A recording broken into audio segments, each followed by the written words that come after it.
Bonjour à tous, bienvenue sur Échec et Pédagogie. Salut Romu.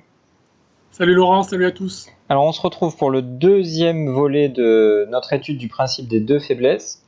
Dans la première vidéo, on a étudié ce qui se passait lorsque la première faiblesse était constituée par une faiblesse de structure, on va dire, notamment un pion isolé ou quelque chose comme ça. Et ici, on va considérer que la première faiblesse de notre adversaire, eh bien, c'est d'avoir du matériel en moins, en l'occurrence un pion de moins. Donc Romu, le premier exemple qu'on va étudier a été joué par Alekhine face à Widmar en 1936 et on constate qu'effectivement il a un pion de plus. Oui, le pion B4 est en plus, mais on voit que les noirs se sont un peu barricadés face à ce pion de plus, puisqu'ils ont mis la tour en B8 et le cavalier en C7, qui pour l'instant veille à ce que ce pion de plus ne puisse pas s'avancer.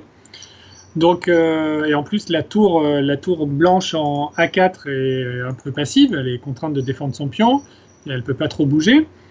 Donc, on voit mal comment les blancs peuvent utiliser ce pion. Donc, bon, maintenant on connaît la recette, et surtout on connaît le thème de la vidéo, donc ça nous aide pour savoir ce qu'il faut faire dans ce genre de situation. Puisqu'on ne peut pas valoriser notre avantage sur l'aile dame, mais quand même, ce pion de plus paralyse les pièces noires sur l'aile dame, alors on va essayer de créer de nouvelles faiblesses sur l'aile opposée, donc l'aile roi. Et c'est ce qu'a fait Alekhine en jouant le coup G4. Donc c'est un coup assez thématique. L'idée étant de prendre de l'espace, d'avancer au maximum les pions, de façon à ouvrir de nouvelles brèches dans le camp des noirs. Donc Widmar a joué roi E7, bon, un coup normal. Et là, notre ami Alekhine joue le coup B5. Alors, c'est basé sur une petite tactique, c'est que ce pion n'est pas vraiment comestible, puisqu'après cavalier prend B5, bien sûr, il y aurait tour B4 qui gagne du matériel. Sur B5, si les noirs jouent roi D6, avec l'idée de rapprocher le roi et d'aller s'en prendre au pion B5, alors on pourrait jouer le coup de tour D4.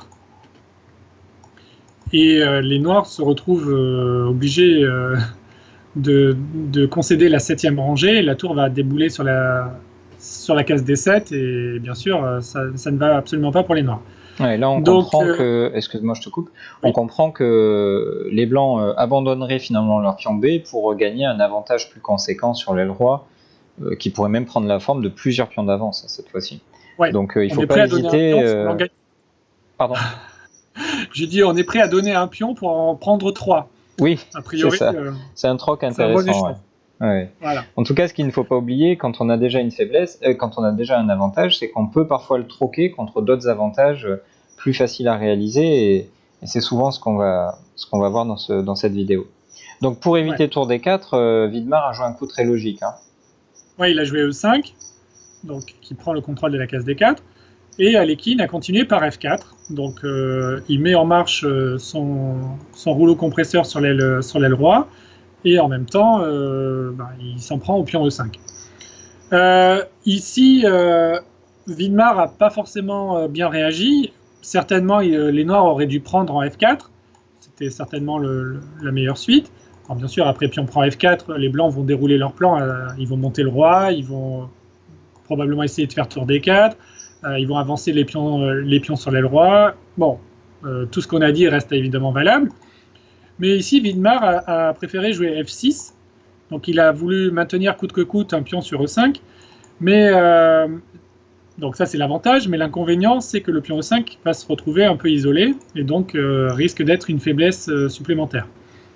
Donc ici Alekhine a fait preuve de précision, comme c'est souvent le cas avec lui. Il a joué tour A2, avec l'idée encore une fois d'interdire roi D6, puisque maintenant la tour pourrait aller sur D2, et avec le même effet que ce que l'on a décrit tout à l'heure lorsque la tour passait par D4. Tour B6, tour B2, donc les blancs défendent leur pion B5 et sont prêts maintenant à passer à l'action sur l'autre aile. Donc H6, roi F2, ça y est, on mobilise le roi E6, roi F3, cavalier D5, et là H4. Alors, pourquoi H4? Tout simplement, la situation sur l'aile dame est stabilisée, et donc on se lance naturellement à l'offensive. On a le roi qui est mobilisé lui aussi sur l'aile roi sur la case F3. Donc ça y est, c'est l'heure, il faut passer à l'action. Les noirs jouent cavalier E7, donc menace cavalier prend C6, fou E4. Donc le fou est très bien placé sur cette case puisqu'il domine le cavalier E7. On voit qu'il contrôle les cases G6 notamment, la case C6. Donc il est parfaitement centralisé et a un œil à gauche et à droite, donc c'est souvent appréciable. Cavalier D5. Tour B3, certainement pour interdire la case C3 au cavalier, comme ça le cavalier ne pourra pas attaquer le pion B5, et en même temps on défend le pion E3, donc on évite le contre-jeu. Roi D6, donc les noirs décident d'aller vers la première faiblesse, à savoir le pion B5 des blancs, et donc, naturellement, on va attaquer de l'autre côté en jouant G5. Ouais, c'est le fameux essuie-glace dont on avait parlé dans la première vidéo. Hein. Ouais, c'est ça, exactement. Donc, H prend G5, H prend G5. Et maintenant, la deuxième faiblesse, voire même la troisième, sont créées, puisque le roi blanc va pouvoir s'incruster sur l'aile roi, et s'en prendre au pion E5, et voire même au pion G7. Donc les noirs vont devoir contenir le pion B5, défendre E5 et défendre G7. Ça va commencer à faire beaucoup et ça va prendre du temps, mais petit à petit, graduellement, les blancs vont étouffer les noirs et c'est sans surprise que Alekhine va s'imposer. Donc on va faire un peu défiler les coups un peu plus rapidement maintenant. Roi E6, fou D3, on défend le pion, roi D6, tour A3, on essaye de passer par exemple sur la 7e rangée, cavalier E7, tour A7, donc on rend le cavalier E7 passif, puisque maintenant le cavalier ne peut plus bouger parce qu'il y a le pion G7, le roi D6 est obligé de défendre le cavalier E7, donc on voit qu'à chaque coup, les blancs soit activent leurs pièces, soit empêchent l'adversaire d'activer les leurs. Donc tour B8, roi E4, on active le roi, G6, tour A3, hop, on repasse de l'autre côté, tour B6, fou C4, donc on réactive le fou et on libère la case D3 pour la tour. Le fou pourra peut-être viser la case F7, notamment pour attaquer G6. Tour D3 échec, roi C5, et maintenant on rentre, on y va, tour D7. Ouais, il a réussi à désolidariser la défense dont tu parlais, le roi D6 et le cavalier E7 étaient passifs, mais réussissaient à contenir à peu près les assauts de l'adversaire. Mais là maintenant, ça y est, tout est désolidarisé. Les blancs proposent un échange pour transformer l'avantage. Ça aussi, c'est quelque chose qu'on avait évoqué dans la première vidéo. Hein. On comprend bien que si roi prend C4, tour prend E7, on va pas pouvoir défendre tous les pions, et surtout le roi noir est très mal placé, ne peut pas revenir pour défendre. Hein. Tout va s'écrouler, bien sûr. Donc après tour D7, il est contraint de garder le cavalier, donc il n'a pas des cases vraiment très réjouissantes, il a choisi C8. Fou F7, du coup le cavalier s'éloigne de la défense du pion G6, donc on attaque une des nombreuses faiblesses des noirs. Cavalier D6 échec, roi prend E5, donc mission accomplie, on a gagné déjà un pion, tour B6, E4, on avance le pion passé, cavalier prend B5, donc les noirs ont réussi à éliminer la première faiblesse, mais ça a coûté le pion E5, et ça va bientôt coûter le pion G6. Tour D5 échec, roi B4, tour D8, pour se donner un peu d'air, cavalier A7, tour D6, propose un échange qu'on ne peut pas accepter, donc cavalier C6, échec, roi D5, cavalier E7 échec, roi E6, cavalier C6 pour toujours éviter l'échange, roi F6, on va s'en prendre au pion G6, roi C5 attaque la tour D5 échec, roi B4, et on avance le pion E5. Ouais, qui permettra notamment, en cas d'échec à la découverte, d'interposer la tour, et je pense qu'on peut s'arrêter là. Le pion G6 va tomber, et bon, Widmar a continué peut-être plus pour embêter son adversaire qu'autre chose, mais il devait se douter que dans cette situation, de toute façon, l'espoir n'était plus permis. Hein, voilà, il pouvait s'arrêter tout de suite. Donc on comprend bien avec cet exemple d'Alekhine que le fait d'avoir un pion de plus, ça ne va pas systématiquement nous faire gagner, notamment si on ne peut pas tout de suite exploiter notre pion passé, notre pion d'avance. Et donc tu nous as très bien expliqué comment ça s'est passé dans cette partie. Puisque les noirs devaient garder un œil très sérieusement sur l'aile dame, eh bien on est allé travailler au niveau de l'aile roi et l'adversaire s'est retrouvé un petit peu écartelé. Alors on va voir exactement le même scénario dans le prochain exemple, encore une fois tiré de la pratique d'Alekhine, qui est un genre modèle évidemment pour beaucoup de parties d'attaque, mais également du point de vue de la technique. Donc cette fois-ci c'est une partie de 1925 donc entre Alekhine et Semish. Et on va voir quasiment le même scénario. Le pion d'avance est sur la même colonne, la colonne B, et il y a des pions sur l'aile roi qui vont nous servir de deuxième cible. Alors on va peut-être faire défiler cette partie encore un petit peu plus vite que la précédente, parce que les idées vont être similaires. Alekhine commence par le coup dame D4, qui permet de centraliser sa dame et ainsi de contrôler beaucoup de cases. On voit notamment qu'après un coup comme dame E1 échec, roi C2, la dame est parfaitement placée, avec l'aide du fou évidemment, pour interdire de nouveaux échecs de la part de l'adversaire. Donc dame D4, on centralise, c'est un thème très connu. Dame E7, fou D3, le fou se poste de façon intelligente pour que à la fois il ne gêne pas sa dame, qui contrôle par exemple la case B4, le fou travaille au niveau de l'aile dame, mais aussi travaille au niveau de l'aile roi. C'est d'ailleurs la raison pour laquelle, par sa capacité à travailler sur deux ailes à la fois, il peut être plus fort qu'un cavalier, notamment dans les positions ouvertes. Après dame C7, G4, Alekhine commence le travail de sape au niveau de l'aile roi. Il est en train de préparer les fameuses poussées de pion, un petit peu comme dans la partie précédente. Alors ne croyez pas que dans cette situation, il sait déjà exactement comment il va mettre ses pions. Peut-être que ça sera H4, H5, peut-être H4, G5. En tout cas, le fait de prendre beaucoup d'espace va nous aider à créer de nouvelles faiblesses et de nouvelles aspérités dans la position adverse. Mais tout n'est pas décidé à ce moment-là. Simplement, on a la stratégie globale et les décisions précises vont se prendre au fur et à mesure de l'avancement de la stratégie et aussi des défenses qui auront été choisies par l'adversaire. Bien sûr, le pion H2 n'est, je te coupe Laurent juste pour dire, le pion H2 n'est pas comestible. Bien sûr, il y aurait dame D7 échec. Hein. Ouais, exact. On connaît ton œil tactique. Oui, toujours très affûté. Toujours très affûté. Donc effectivement, petite défense tactique, indirecte on va dire. Après roi F7, H4, cavalier B6. Et ici, est-ce qu'on va jouer G5 pour attaquer sur les cases noires? Ça aurait peut-être été une option, mais Alekhine a préféré jouer H5 et finalement viser à long terme le pion sur H7.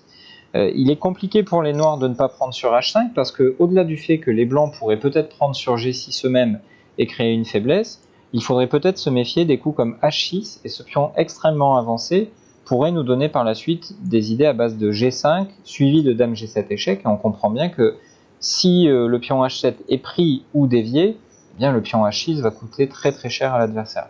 Donc supporter ce pion sur H6 aurait été compliqué.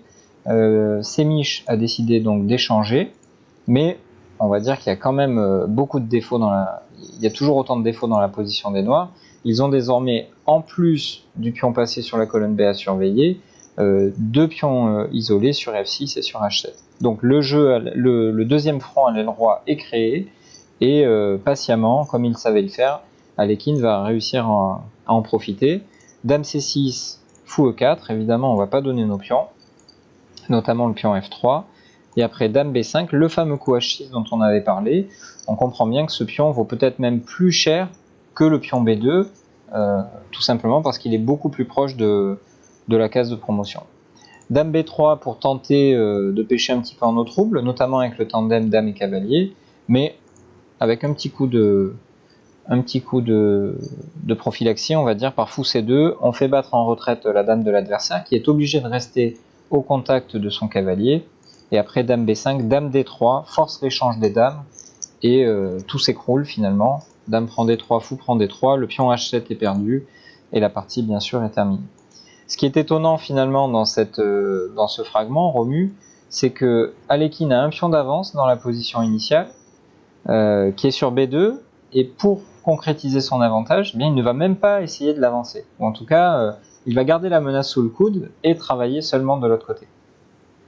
Ouais, c'est souvent le cas dans le principe des deux faiblesses. En fait, la première faiblesse est souvent là pour immobiliser les pièces adverses, pour attirer leur attention, on va dire, et de façon à les divertir et pour qu'on puisse attaquer de l'autre côté. Donc, souvent, c'est un scénario qu'on voit assez fréquemment, où en fait la première faiblesse n'est là que pour paralyser les pièces adverses et nous permettre d'attaquer ailleurs.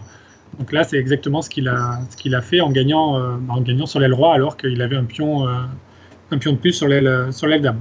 Tout à fait. Alors voyons un dernier exemple pour ce thème de l'exploitation du pion d'avance. Alors on va se mettre du côté des noirs, ça va être plus agréable. C'est une partie issue du célèbre tournoi Zurich 53, le tournoi des candidats.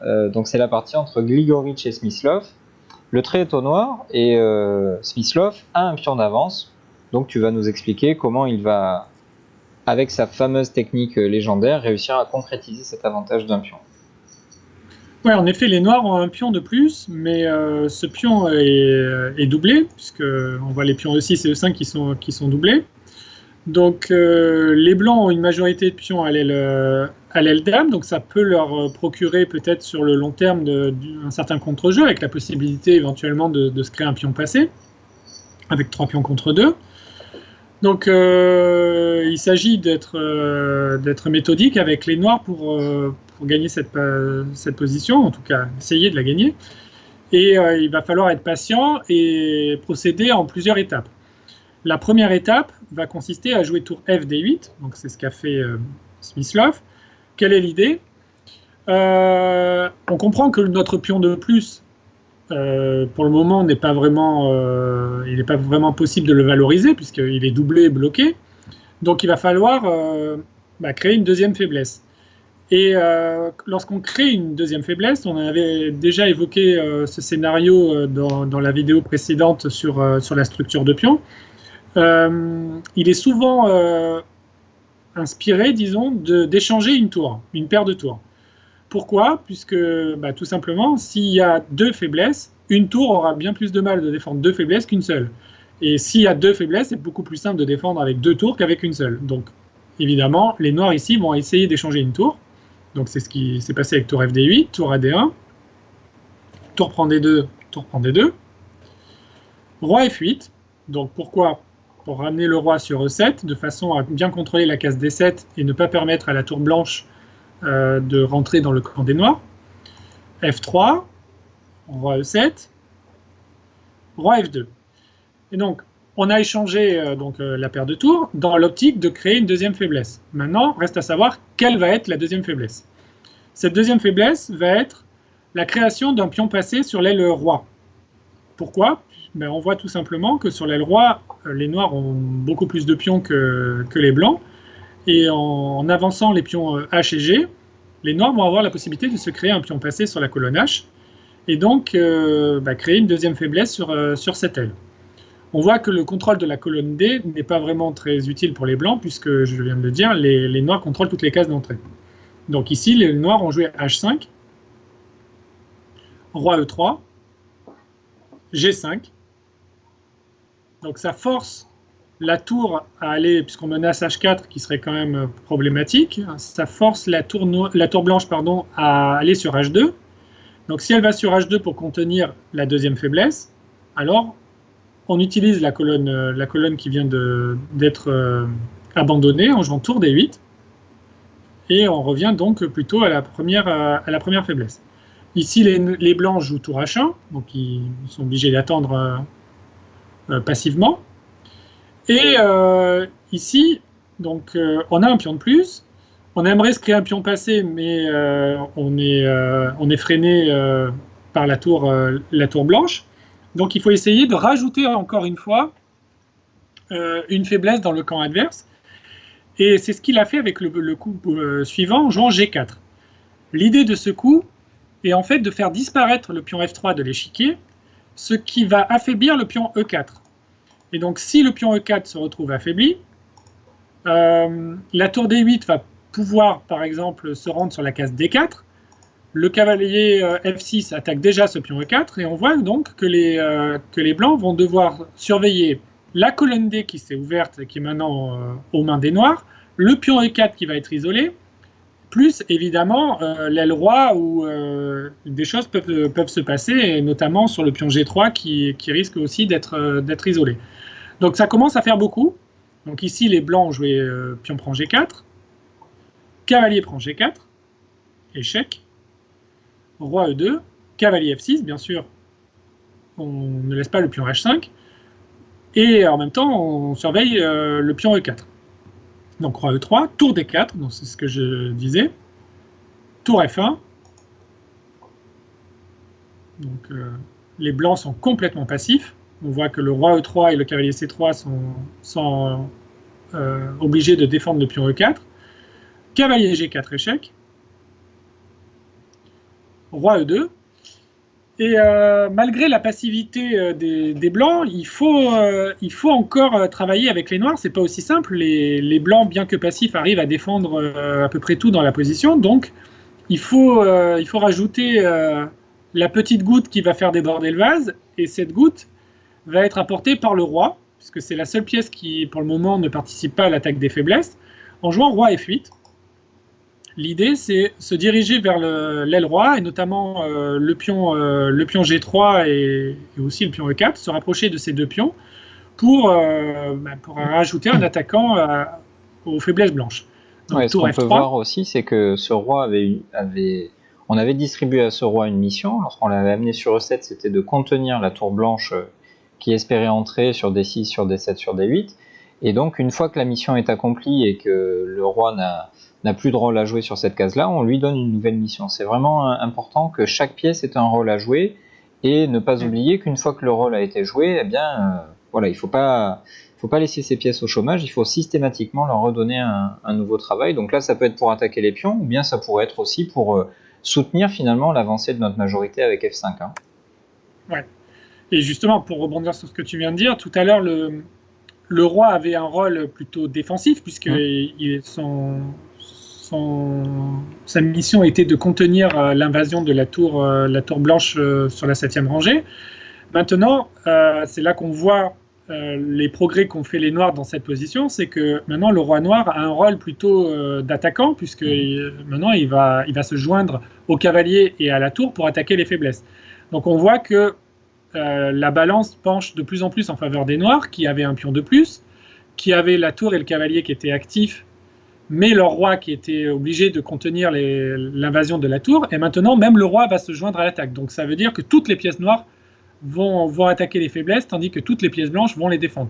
Donc c'est clair que les blancs sont en souffrance et les noirs ont passé un cap, et l'avantage n'a fait que s'accroître, et la suite de la partie va confirmer ce jugement, puisqu'après tour F3, roi G7, tour D3, donc propose l'échange, mais on craint absolument pas l'échange avec les noirs, donc les noirs ont joué roi F6, donc c'est l'avancée inexorable vers les pions blancs, tour prend D4, pion prend D4, cavalier B5, donc fourchette, attaque A7 et attaque E5, mais on sent que les noirs vont...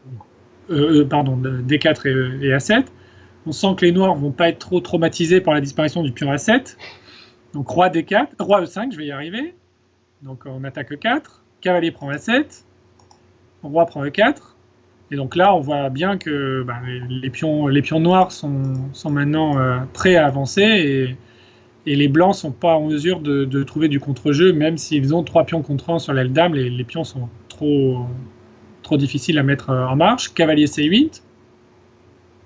Alors attention, ça serait dommage de craquer si près du but, et de se relâcher en jouant le coup E5, qui permettrait un joli cavalier D6 mat. Donc ça serait vraiment dommage de craquer aussi. La variante Pierre Richard. On fait une si bonne partie. Donc sur cavalier C8, bon évidemment Smyslov n'est pas né de la dernière pluie, il a joué D3, échec, roi D2, roi D4.